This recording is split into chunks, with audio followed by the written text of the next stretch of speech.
I stood in the darkness. My back was pressed against the cold wall of my neighbor's house. I watched my own home in silence. It was the house where I had lived for so many decades, the place where familiar laughter used to ring out every Sunday morning, where the smell of fresh coffee mixed with the distant sound of church bells, constant as the rhythm of my own life. The clock struck exactly midnight, and then the light in the back room turned on. That was the room where my husband took his last breath. That room. The place I had closed up after a loss impossible to name. I thought it would remain forever, plunged in darkness. But in that moment, a silhouette of an unknown person stepped out from that window. It was not my son. It was not my daughter-in-law. It was a complete stranger. My heart shrank. My breath got stuck in my throat. As if a minimal movement was enough for everything to come crashing down, I stayed there motionless, looking at the house that bore my name as if it no longer belonged to me. In that instant, I understood that something was terribly wrong, something that did not only have to do with money, but with a silent and cold betrayal that was infiltrating the very interior of my home. I am very happy that you are here. Truly thank you for staying with me. If you are listening to this story, stay with me a moment, like the video, subscribe to the channel, and if you can tell me where you are listening from in the comments. I want to know how far our stories have reached, because perhaps at some point you will also recognize yourself in what I am about to tell. Because when the clock struck midnight that day, a question kept resonating in my mind. Why, after so many years of calling that place home, did I have to watch it in secret like a thief?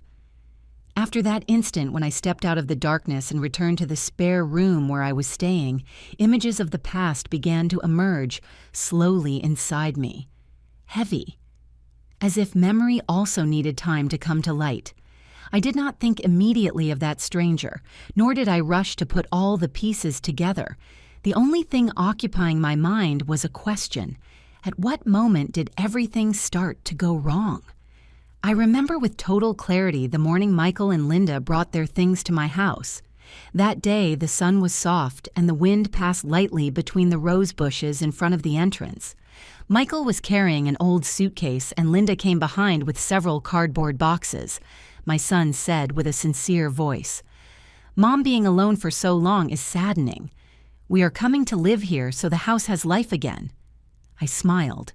The smile of a mother who believes that life after so many losses finally knows how to compensate.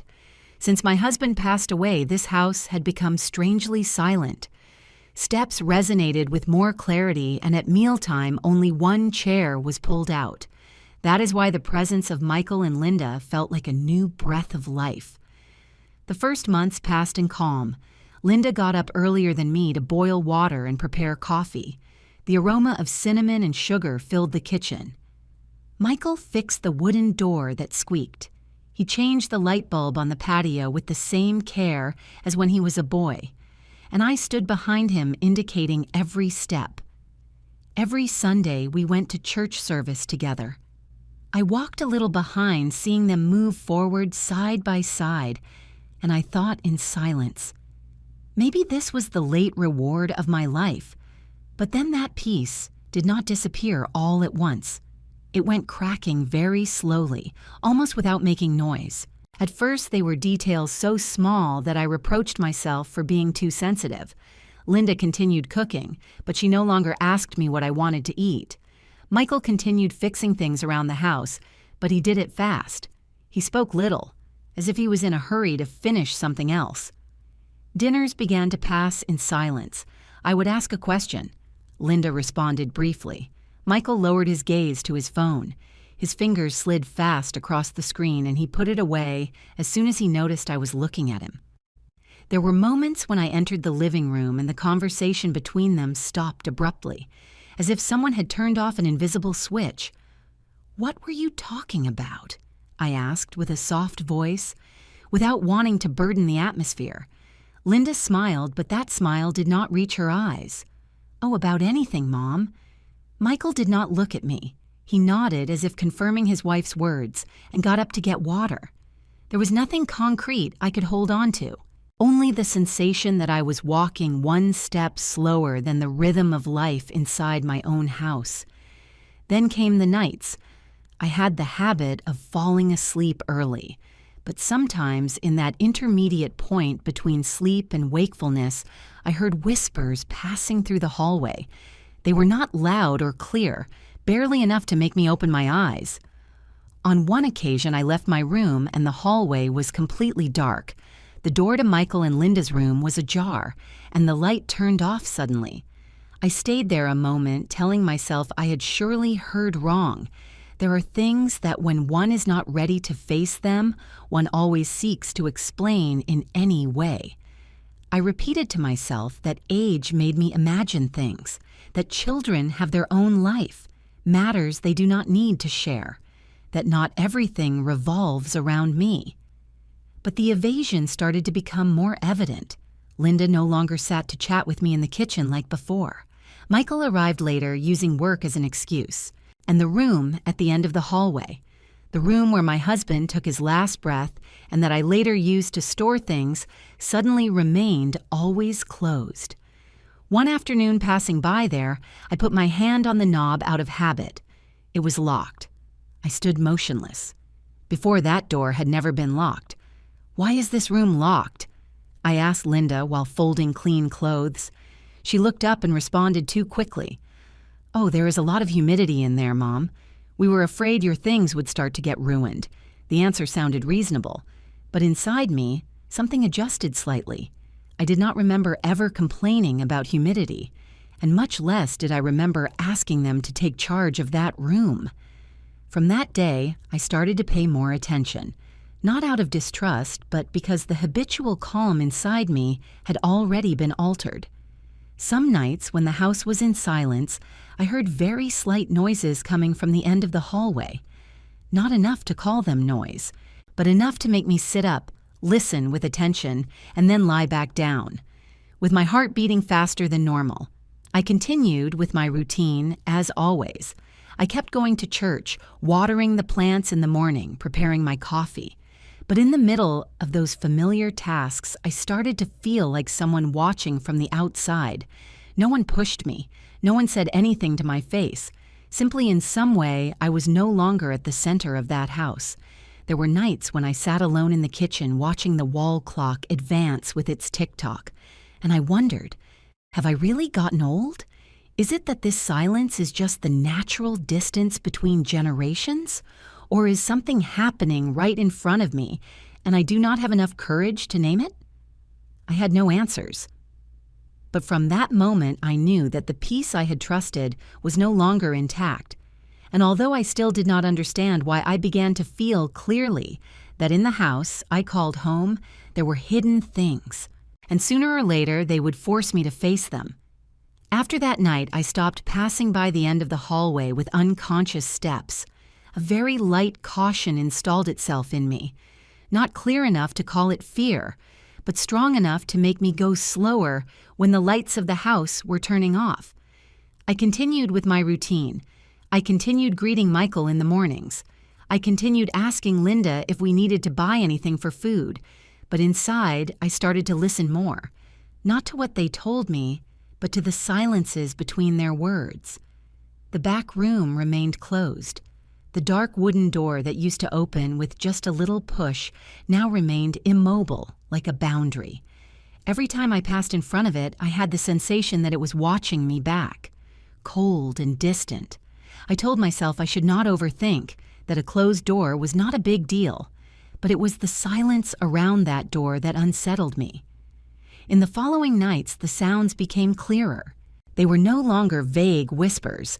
It was the noise of wheels sliding on the tile floor, slow, even, rhythmic, the sound of a suitcase. Then steps I did not recognize, different from Michael or Linda's.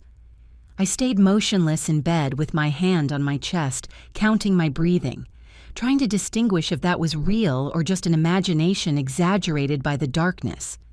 One night, I heard clearly how the front door opened. It was not the hurried sound of someone from the house, but a careful one, as if fearing to attract attention. I sat up, put on a light sweater, and went out to the hallway. The living room light was off, but the clarity coming from outside allowed me to see a figure near the door. It was Linda. In front of her was a person I did not know. At that person's feet, a small bag. They spoke very low, but I managed to hear that unmistakable sound. Bills counted in a hurry. In that instant, I froze. I did not advance. I did not go back either. I stayed there hidden in the shadow, watching how Linda extended her hand. She received a wad of cash, folded it quickly, and put it in her pocket. The other person nodded, pulled the bag, and entered the house. They walked straight toward the end of the hallway, toward the closed room. I returned to my room without making noise. I closed the door. I sat on the bed. My heart was beating with such force that my ears were ringing.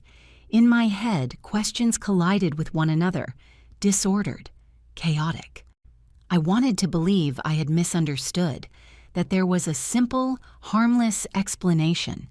But the image of those bills folded in all haste in Linda's hands did not leave. The next morning, everything proceeded with a terrifying normality. Linda prepared coffee, placed the cup in front of me, and smiled as always. Michael greeted me. He asked if I had slept well. I answered yes. My voice sounded like always, but to me it turned out strange, as if I were listening to another person speak for me. "Do you need me to buy anything else, Mom?" asked Linda with the car keys in her hand. "No, that's fine," I answered. She nodded without looking at me for a second longer, and it was exactly that elusive look that hurt me more than everything I had seen the night before. I started to notice small details I had not paid attention to before. There were more sandals by the door, more towels in the laundry room.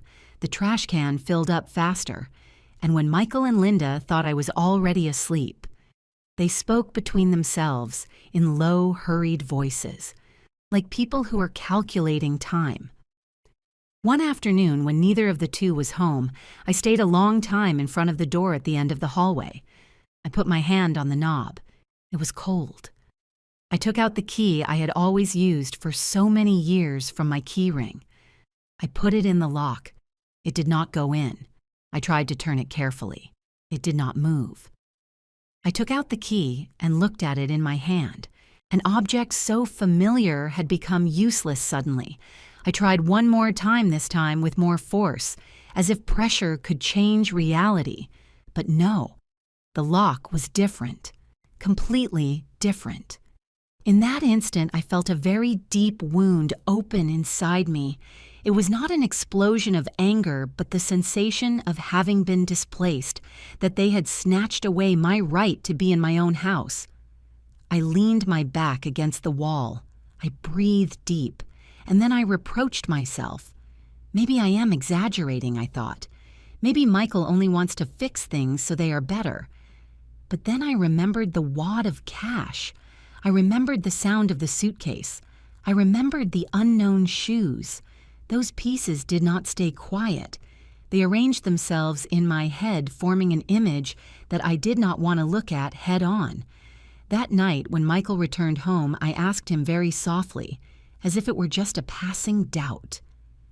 "The lock on the back room. Why did you change it?" Michael stopped a second, just a second, but I saw it. He turned to see Linda before answering. "Oh, that room was already old, Mom. We were afraid it was not safe." "Not safe for whom?" I asked, keeping my voice calm. Linda intervened, with a light smile. "For your things, Mom. We just want to take good care of them." I nodded. I said nothing more. But inside me, a question resonated with more clarity than ever, already without the veil of self-justification. Who gave them the right to change the lock of a house that is in my name? That question did not demand an immediate answer. It simply stayed there like a little stone inside a shoe. Every step I took afterward stumbled on it, and I knew that from the moment the key no longer opened that familiar door, everything had entered another rhythm, one that I could no longer pretend not to hear. After the night I discovered the lock had been changed, I stopped sleeping deeply like before. not out of fear, but because in my head there was an invisible countdown. As if something was approaching a limit I still did not know how to name. I kept waking up at the same time. I kept sweeping the patio, watering the front rose bushes, preparing my coffee as usual. But from that moment, every one of my movements became a little slower, a little more careful, as if I walked on ground that was no longer firm. I did not mention the lock again. I did not speak of what happened the night before either. There are times when keeping silent is not for lack of courage to ask, but because one waits to see what the other will do when they think we know nothing. I observed Michael and Linda with a calm that surprised even me. They continued with their normal life. They even seemed more attentive. Linda asked me what I wanted for dinner. Michael offered to take me to the market on the weekend. Everything was too perfect. So much that I understood that if I spoke in that moment, I would only receive answers already rehearsed. The idea of faking a trip came to me one very common afternoon. I was folding clothes when I realized it had been a long time since I took the old suitcase out of the closet. The suitcase my husband and I used for short getaways when he was still well. I sat on the bed with my hands on the quilt, and for the first time in many nights, I stopped wondering, what is happening? And I asked myself, if I were not here, what would they do? That night during dinner, I said it naturally, as if the idea had just come up. Next week, I plan to go to Chicago to visit my sister for a few days. It has been a while since we have seen each other, and she has been calling me a lot. My sister in Chicago believed I was already on my way, but for security, I did not go far. I stayed a few streets away in the small room of Mr. Stevens because I needed to see the truth with my own eyes, without them suspecting. Michael looked up immediately. Linda, too. Both looked at me at the same time, and very quickly their expressions softened like a gust of wind over water. Michael smiled. "That is good, Mom. It will help you clear your mind." Linda nodded several times. "Yes, Mom. Go for a few days. Rest. Here we will take care of things." That phrase, "we will take care of things," sounded harmless, but inside me it resonated with more force than normal. I nodded, pretending not to notice the excessive relief in their voices. No one asked me how long I would be away. No one showed nostalgia. There was only a quick, fluid agreement, as if that decision had been waiting for a long time. After dinner, I went out to the porch for a while. It was already getting dark and the air felt cooler. From where I was, I could see the window of Mr. Stevens' house on the other side of the street. He was there with his hand resting on the frame, looking toward my house. The yellow light illuminated his aged and serene face. Mr. Stevens had been a widower for many years. He lived alone, and until then, we only greeted each other in the mornings, exchanging some words of courtesy about the weather or the neighborhood. I got up and crossed the street as if it were just a casual visit. Mr. Stevens opened the door immediately. Surely he had already seen me. "Emily," he said with a serious voice, "come in, it is late." We sat in his small living room. The air smelled of herbal tea. I told him about my upcoming trip, that I would be away a few days. Mr. Stevens did not respond right away. He looked at me for longer than necessary, and then let out a slow sigh. "Are you going to leave?" he said in a low voice. "I have been thinking whether I should tell you something or not." I looked up.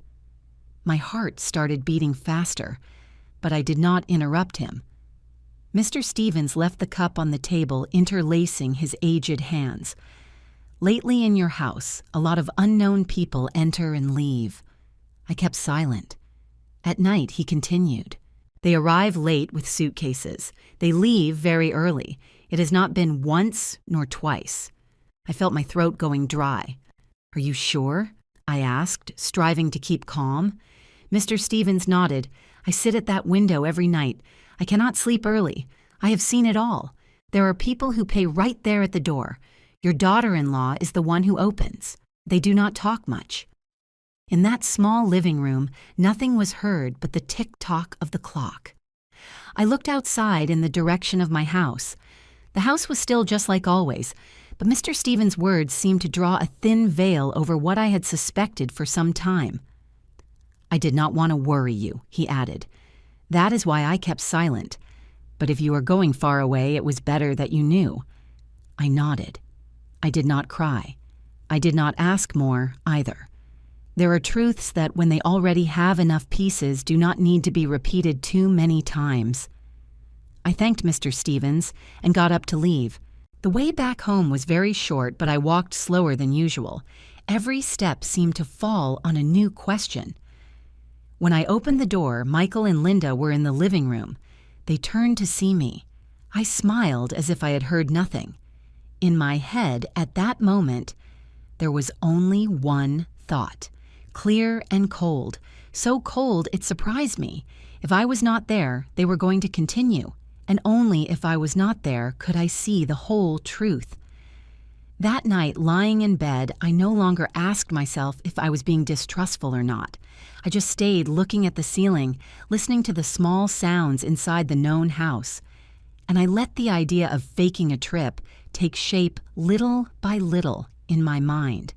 It was no longer a passing thought, but a decision waiting for the right moment to become reality.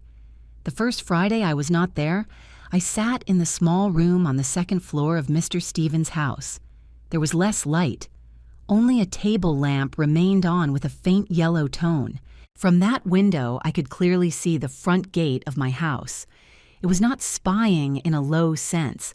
It was watching with the sensation of a mother trying to understand what had happened to the home she once believed invulnerable. A little after 7 in the evening, the first car stopped in front of the gate. I recognized it immediately. It was not Michael's, nor was it anyone known. 2 people got out, young, dressed comfortably, pulling a medium suitcase. They were not even a minute in front of the entrance. When the door opened, Linda appeared with her hair well-combed, face fresh. She said something. She made a gesture pointing inside. One of the people took out a wallet. The street light reflected on the bills when they folded them fast with care. I felt my heart sinking. There were no doubts anymore. There were no hypotheses anymore. Everything was happening with a clarity that needed no additional explanation. Not even 10 minutes passed when another car stopped. This time there were 3. They came laughing, talking, as if they were starting a short vacation. One asked something. I supposed it was the Wi-Fi password because Linda laughed and raised her cell phone to show it. They entered my house naturally, smoothly, like someone entering a place for which they already paid. I clenched my fists. My nails dug into my skin to ensure I was awake. Mr. Stevens was behind me saying nothing. He barely let out a very slight sigh. I did not turn to see him because I was afraid that if I found compassion in his eyes, I could no longer maintain calm. Michael arrived home almost at 8. I recognized my son's way of walking instantly. He entered without showing surprise at the unknown faces in the living room. On the contrary, he left the keys on the table, rolled up his sleeves, and helped someone take a suitcase to the second floor. A known gesture, secure, as if he had already done it many times. I saw a person from the group sit on the armchair, open a can of soda, and look around my house. With curiosity, with pleasure. They talked about the trip, about the weather, about where they would go the next day. No one lowered their voice. No one acted in secret. My house, the one that had kept every step and every memory, was now filling with laughter that did not belong to me. The pain did not arrive like a storm. It arrived slow, heavy, like a stone placed on the chest. I felt anger, but the anger did not explode. It mixed with loss, with the sensation of something sacred being invaded. There are things that once exchanged for money never return to being the same. I kept observing. Linda moved between the living room and the hallway with the assurance of someone who commands. She distributed towels, indicated rooms, explained what was necessary. Michael carried blankets and arranged them at the foot of a bed. Everything came out so fluid that it gave me a chill. There was no clumsiness. There were no signs of doubt. This was not something impulsive. It was a habit. And then arrived that instant. I saw Linda guide two people straight toward the end of the hallway toward the door I had not been able to open since they changed the lock. She put in the key, opened, turned on the light. The yellow clarity spilled toward the hallway and then disappeared when the door closed. That room, the bedroom where my husband took his last breath, where I sat hours next to the bed holding his hand, whispering things I could not say in a lifetime, where I closed the door not out of fear but out of respect. And now a stranger was leaving his suitcase on the floor, taking off his shoes, and lying on the bed I believed no one else would ever touch. I looked away. My eyes burned, but I did not cry. Not because I was strong, but because this pain was too deep to come out in the form of crying. It stayed quiet inside me, frozen, like a final confirmation that a line had been crossed and no one in my house felt they should ask my permission. That night, more guests arrived, an older couple. A habitant of my house remained lit until late. Someone entered the kitchen, opened the refrigerator, asked if there was coffee left. I managed to hear laughter chairs dragging water running in the bathroom. Normal sounds that suddenly became alien. Mr. Stevens murmured, "I have seen this for some time." I nodded but did not answer. In my head, there was only one question repeating again and again, sharper each time. If it was only for money, why did they have to hide it so well? If it was only to earn a little more, why change the lock? Why choose exactly that room? Why wait for me to leave? I looked at the clock. Almost 11 at night. The light in the back room was still on. That light was like a cut, splitting in two my memories of that house. Before and after the moment, I understood the truth. I knew that from there, I could no longer return to the place of closing my eyes and pretending. Not because I wanted to fight, but because there are things that once seen can no longer be denied. I stayed there in silence, watching every small movement. Every door that closed, every step on the stairs remained engraved, not as proof, but as slow marks on what I once called family.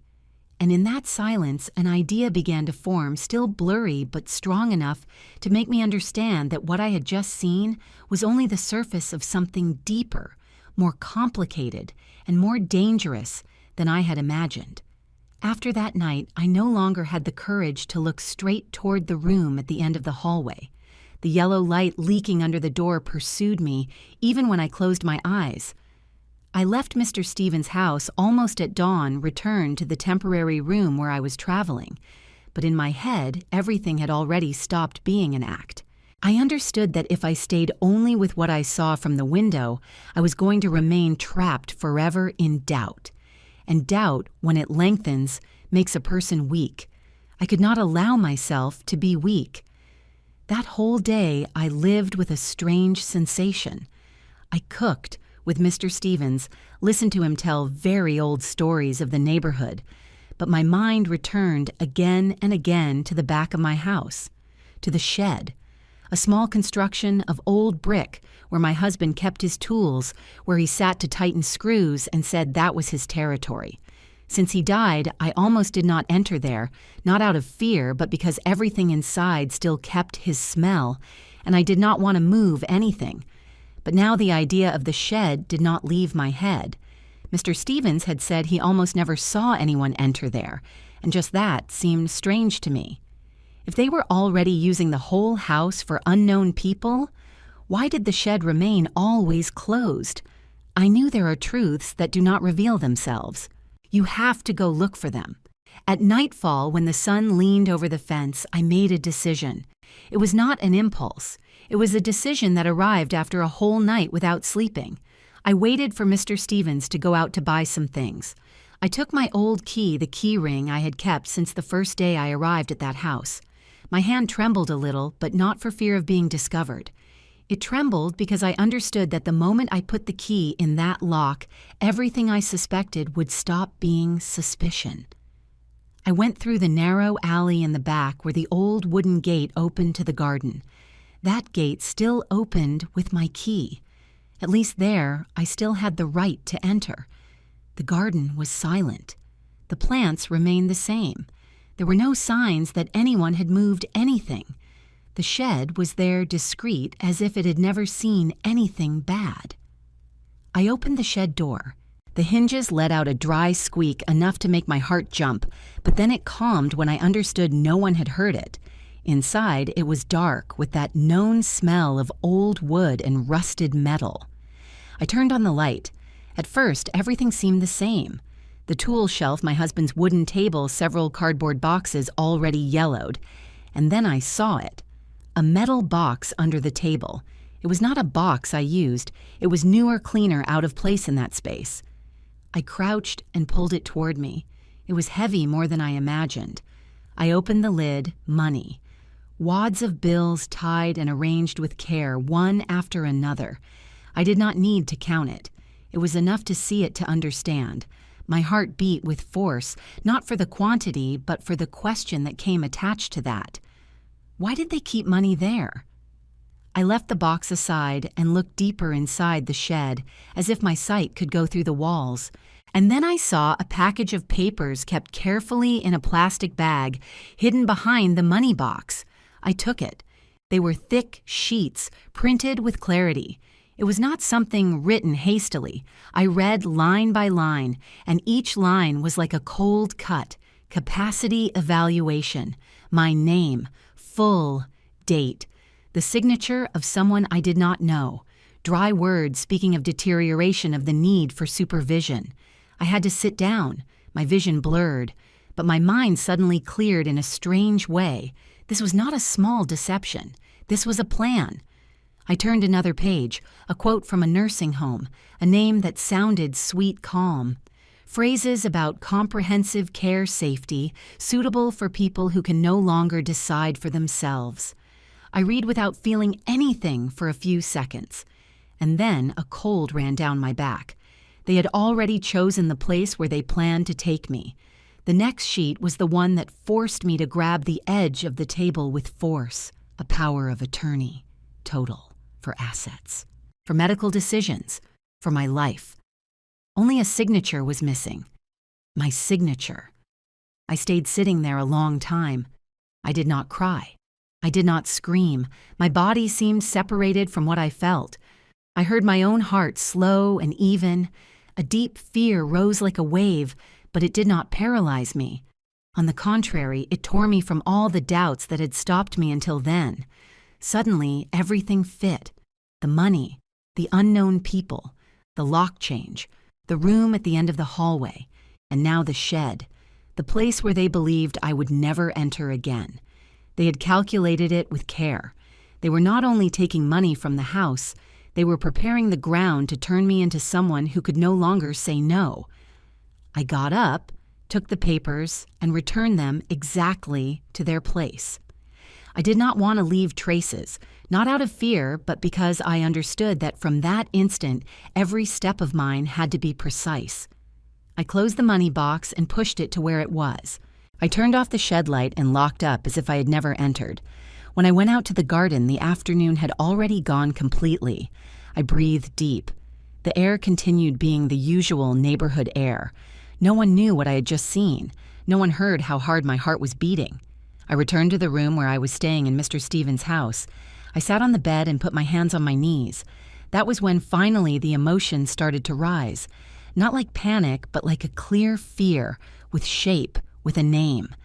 And along with that fear arrived a lucidity I had never felt. I understood they did not only want money. Money was barely the first step. What they sought was control. It was my life. That idea did not demolish me. It straightened my back. I knew I no longer had another option but to face this. And although my soul still trembled inside, I also had it clear. From that moment, I was no longer the woman who only watched from afar. That night, I did not sleep. I stayed lying in the familiar bed of Mr. Stevens' small room with open eyes looking at the ceiling.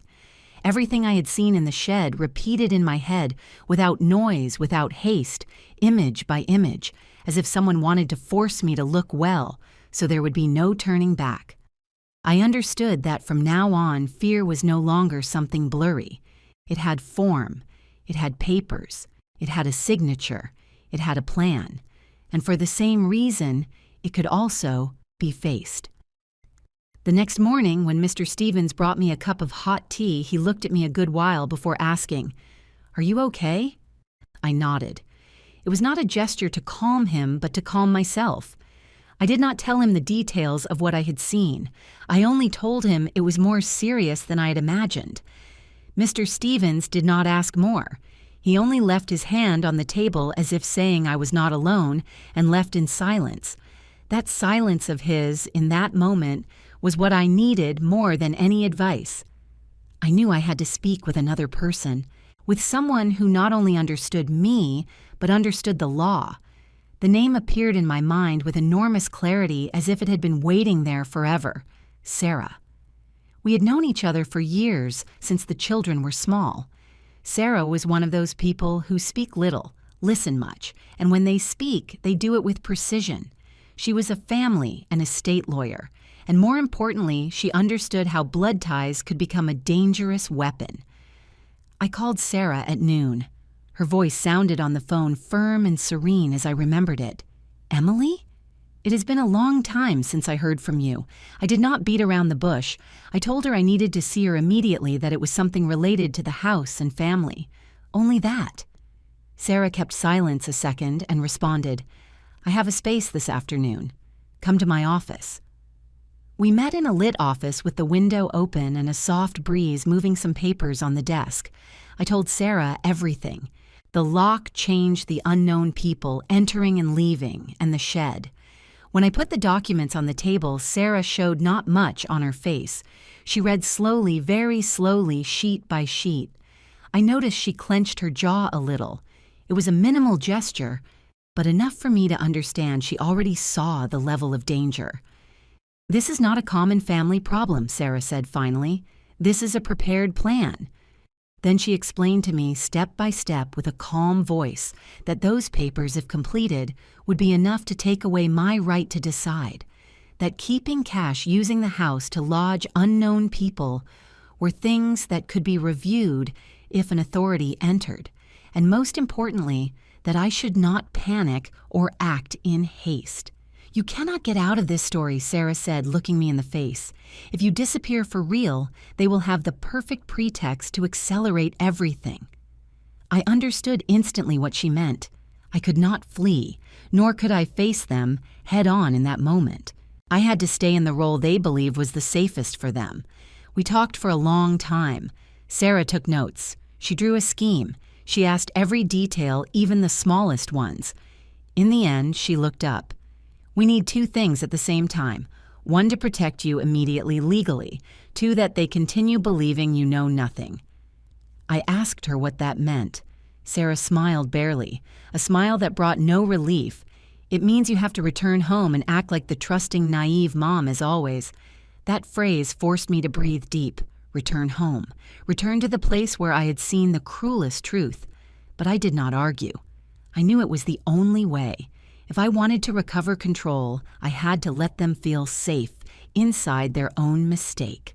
Sarah continued, "Meanwhile, I am going to prepare the documents to protect your rights over the assets, and I am also going to contact a housing inspector.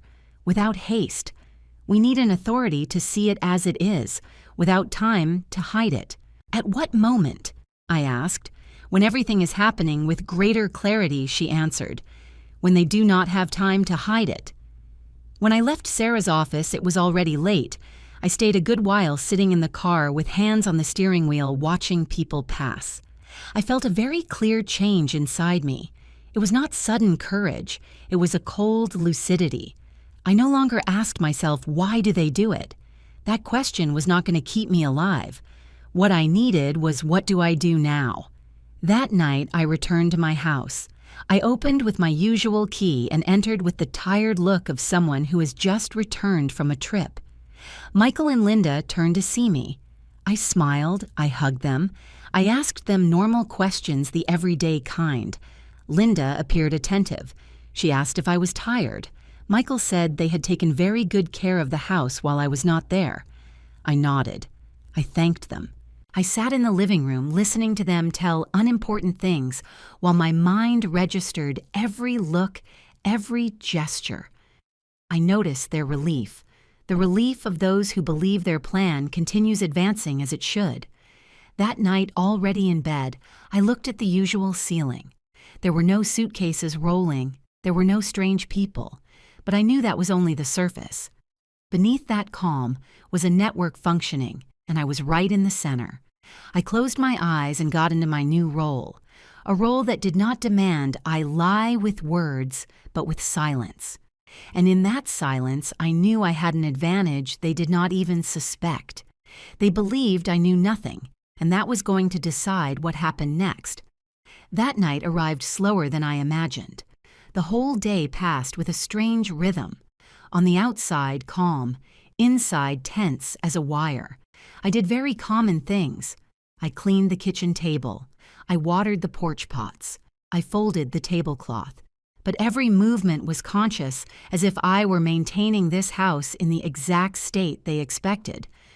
Michael returned from work earlier than other times. Linda cleaned the living room with too much care. She changed pillowcases. She arranged more towels. I recognized those signals. It was not normal attention. It was the habit of someone preparing to receive guests. When the sun went down, the first sounds arrived. They were not loud. A car engine stopping in front of the gate, a door closing, the wheels of a suitcase rolling on the floor. I was in my room with the door barely ajar, listening to every detail without going out. I let them do their part. Linda opened the door with a kind, servile voice. I heard her ask names, ask what time they were leaving the next day, ask if they needed Wi-Fi. Michael brought chairs, pointed out where to leave shoes, let out courteous smiles. The house filled very quickly, not with things, but with unknown people. In the living room, voices overlapped. Someone asked where to have dinner. Someone spoke of the plan for tomorrow. I heard a chair dragging, the sound of a glass touching the table. Everything occurred with a naturalness so perfect that I understood that if no one stopped it, that scene would repeat week after week. I stayed still, breathing evenly, holding my calm as if it were the only thing keeping me standing. I knew I was going to need it. Almost at 9, the doorbell rang. That sound was different from previous times, firm even without the hesitation of a guest. Linda stopped mid-sentence. Michael turned toward the door. I was still in my room, but I knew. The moment had arrived. The doorbell rang a second time louder. I heard Michael's steps approaching the bolt sliding. A man's voice was heard clear without haste. Housing inspection. We need to do a verification due to a report of irregular rental and constant entries and exits. The air inside the house changed in an instant. Conversations died down. A chair was heard moving and someone murmured, "What is happening?" Linda approached with her voice higher pitched than normal. "Surely you have the wrong house. This is a private home. We have information and we need to confirm," answered the man calmly. "Please open to do the verification." I stood up without haste, without running. I opened my room door and went out to the hallway. The living room light was on illuminating faces looking toward the entrance with discomfort impossible to hide. The inspector was in the threshold, and by his side a person taking notes. They looked around, then looked at the people sitting in the living room. "Excuse me," said the inspector. "Who are you?" A young man stood up, raising his hand as if to clarify. "We rent the room on the internet. We already paid." That phrase fell in the room like a weight. Michael stood rigid. Linda turned toward the boy with eyes very wide as if wanting to tell him to shut up. But it was already late. Other confirmations started to come out. The price, how many nights, how they paid. No one lied. They had no reason to. The inspector nodded, noted, and then looked at Michael and Linda. "Who is the owner of this house?" Michael opened his mouth, but his voice did not come out. Linda took half a step forward. Her voice trembled. "We are taking care of it." I advanced one more step enough to stay in the middle of the living room. I felt the gazes on me, surprise, confusion, curiosity. I heard my own heart, but it was no longer disordered. I spoke with an even voice without needing to raise it. I am the legal owner of this house." The inspector turned toward me, looked at the papers he brought, and then looked at me. "You are?" "Emily," I answered. "My name is on the deeds." There was a brief silence. Then the inspector nodded, polite but firm. He turned toward the guests. "An apology for the inconvenience. This house is not authorized for rental. We are going to proceed according to the regulations." Murmurs arose. Some showed annoyance, others confusion.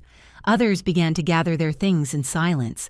Linda tried to say something, but the inspector raised his hand, asking her to wait. He explained the procedure and asked everyone to prepare to leave. Everything happened faster than I expected, but without chaos. That order relieved me as if a door had opened after many days locked. Michael stayed standing without looking at me. Linda tried to maintain calm, but I saw how she clenched her fists. I said nothing. I let the truth speak alone, piece by piece, without me pushing it. When the guests were taking out their suitcases one by one, the house started to empty. The sound of wheels on the floor was heard for the last time, and then silence. The inspector finished filing the report. He spoke briefly with Michael and Linda and asked them to sign an agreement. I stayed to the side without intervening, without adding any word. When everything was ready, the inspector greeted me with a slight gesture and left. The door closed behind them, taking with it the last noise of the night. The house remained suddenly empty. The living room felt bigger. The sound died out. I could hear my own breathing. Michael sat on a chair with hands interlaced. Linda leaned against the wall, avoiding my gaze. I went to the kitchen and poured myself a glass of water. My hands did not tremble. What I felt then was not satisfaction. It was liberation, light, deep, and real, like when someone has held their breath too long and finally can inhale. I understood that justice is not a scream nor a noisy punishment. It is that each thing returns to its place. I had come out to the light, I had said my name out loud, and that house, at least in that instant, had returned to being mine. But when I returned to the living room and looked at the empty space where the suitcases had passed, I knew with absolute clarity that what happened was only the first door. What had been revealed that night was the surface. Behind remained unopened drawers, unnamed papers, decisions not yet faced. I left the glass on the table, looked at Michael and Linda, and inside me a certainty affirmed itself, quiet but sharp. The blow of that night had shaken everything, but it was not the final blow. When the door closed behind the inspector, the house fell into a silence so dense I could hear the tick-tock of the wall clock. The living room light was still on, illuminating 3 people standing in different points, as if we had just been trapped in a painting where no one wanted to recognize themselves as the protagonist. I did not rush to speak.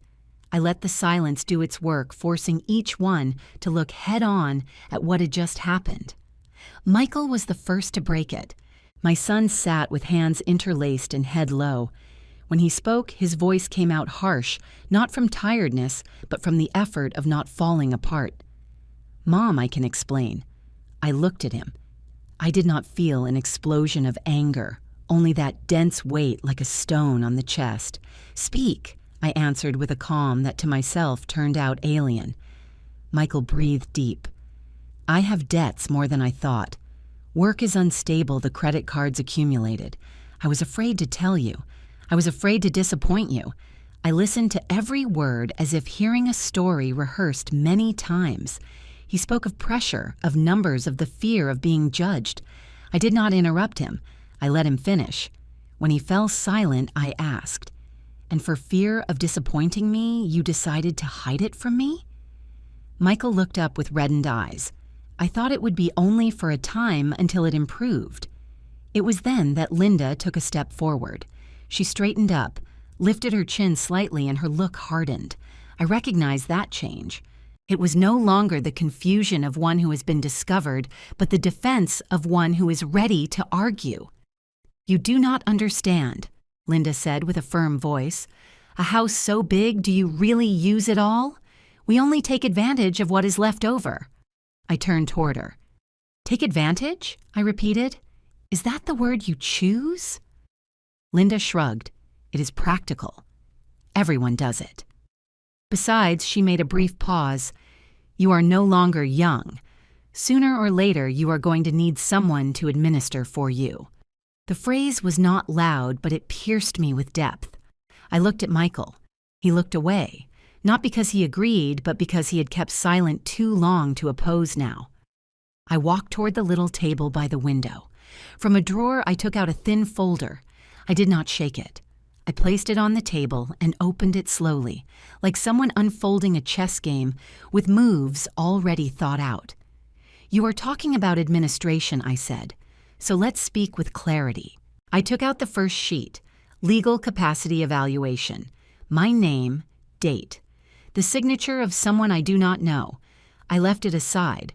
Quote from a residence for seniors, private room, comprehensive care, then the next. Absolute power of attorney. Only my signature is missing. Linda took half a step back. Michael got up suddenly. Where did you get that, Mom? From the place where you believed I would never enter, I answered. From the shed. No one spoke. I continued, with a firm voice, without trembling. The moment to do this was also chosen, when I went far away for more time, when everything was calm enough to sign papers. Is that not so? Linda opened her mouth and closed it again. She looked at Michael, waiting for him to speak for her. Michael shook his head, barely. Mom, I did not know this had gone so far. I looked at him. You did not know? I repeated. But you allowed it to happen. I closed the folder. In that instant, I felt a different pain. Not sharp like a knife, but deep and extended. Not for the documents, but for the truth that my trust had been put into negotiation. Listen well, I said without raising my voice. Tonight you gather your things. Tomorrow you leave this house. Linda reacted immediately. You cannot. Yes, I can, I interrupted her, because this is my house. Michael looked at me, alarmed. Mom, give me time. Time, I answered, is what you used to change locks, put strangers in my house, and prepare documents to sign for me. I breathed deep so my voice would not break. As for the inheritance, I continued, from today, Michael, you are no longer part of it. Michael looked as if he'd been hit. He stayed immobile, with lips trembling. Linda turned toward me suddenly with a frozen voice. You are punishing your own son. I did not answer. I am protecting myself. I looked at the two one by one so that every word reached its place. What has been done wrong, I will let the law resolve. Not out of resentment, because that is the limit. No one objected again. The silence returned, but this time it no longer hid anything. It exposed. I stayed there, feeling clearly the beat of my heart, regular, slow, painful. In that pain, there was something I could not deny. When a son betrays his mother, what hurts most is not losing money nor losing the house. What hurts most is understanding that trust once broken never returns to being the same. The following days passed slowly, as if time also needed to learn to walk again inside a house that had just suffered a shakeup. I did not rush to change everything immediately. I let the house breathe first. Let myself breathe first. The first morning, being alone, I opened all the windows. The air crossed the living room, the hallway, bringing the aroma of flowers from the small back garden. That sound, the wind brushing the curtains, was soft, but enough for me to understand something. The silence was no longer scary. I started with very small things. I organized the kitchen drawers. I washed the cups that still kept the smell of foreign people. I arranged the tablecloth not to erase traces in a single day, but to return each object to its site. Every time I placed something in its usual place, I felt I was also arranging a piece of the lost order. I did not try to forget. I chose to order. The old bedroom, the one that had remained closed, was the place I took longest to return to. I stayed standing in the threshold without entering immediately. The midday sun fell on the floor, drawing lines of light straight and clean. I breathed deep and entered. I removed the things that did not belong to me. I folded them carefully and took them out. The old bed went. I changed the curtains. I painted the walls a lighter color not to cover memory, but to give it another space to exist. When the room was empty, I placed an easel in the center. Just an easel, a little table, some tubes of paint. I did not ask myself if I knew how to paint well or not. I only knew I needed a place where hands and heart could move together. A new rhythm started to form. In the mornings, I went early to church service. The church was silent at that hour. Steps resonated soft on the stone floor. I sat on the usual bench without asking for anything big. I only sat letting the soul quiet down. On the way back, I passed by the small market on the corner, bought hot bread and some seasonal fruits. I relearned to eat, slowly chew, drink warm water, as if the body also needed to be reminded it was safe. In the afternoons, I took care of the garden. I changed the soil of the pots. I pruned. I planted some new flowers not to show them off, but to see them grow day by day. The earth under my hands was fresh and real. Some afternoons, Mr. Stevens stopped by to see me with some dish he had prepared. We had a simple dinner talking about common things. The weather, the plants, the neighborhood news. It was not necessary to say much. There are friendships for whom it is enough just to be. All the legal processes followed their course just as planned. I no longer followed it with the tension of before. I let the law do its work. There were bills to pay, responsibilities to assume. I did not feel joy seeing others face consequences, but I did feel it was necessary. The limit had been reestablished, and when limits are clear, the heart can stay upright. I also learned to look at myself in the mirror without looking away. New wrinkles appeared, and there were nights when I slept deeper than before. I understood that strength is not feeling pain, but knowing where it hurts and why, and not allowing that pain to direct all decisions. I did not reproach myself for having trusted. Trusting is not a mistake. The mistake is when others take advantage of that trust. The painting workshop became a place I went to every day. I painted gardens, paths, quiet mornings. The colors were not strident, but they had depth. There were paintings I finished and left there without hanging or storing them. Others I painted several times, erasing and starting again. I understood that process, making mistakes, correcting, continuing, was also the way I was living my own life again with another rhythm. Sometimes sadness returned very soft. It arrived when I saw a mother pass with her son in front of the gate, or when I heard a known laugh somewhere. I did not reject it. I let it sit by my side a moment, and then I got up to do something else. Sadness, when looked at, head-on, stops occupying everything. I lived slower, but I did not close myself off. I opened the house to light, to air, to honest relationships. I kept what belonged to me and let go of what did not anymore. I did not need to prove anything to anyone. I only needed every night when turning off the light to know that every decision of the day had been signed by me with full conscience.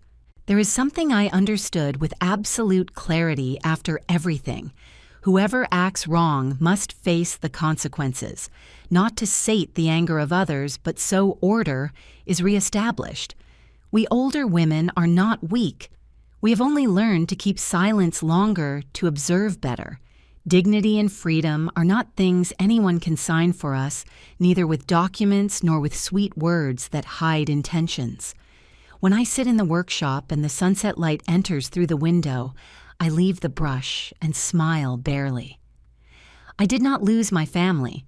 I only lost an illusion, and I found myself. Closing this story, the emotion is still there without noise, only as a deep and true repose. Perhaps because what I lived is not something alien, but something many of us have touched in one way or another. If you are still here, I truly thank you. Thank you for staying until the end with me. If this story touched you, like it, follow me and subscribe so we can meet again in other stories. And if you want to share, tell me where you're listening from. Have you ever had to stand up to defend yourself? I always read and value each of your words.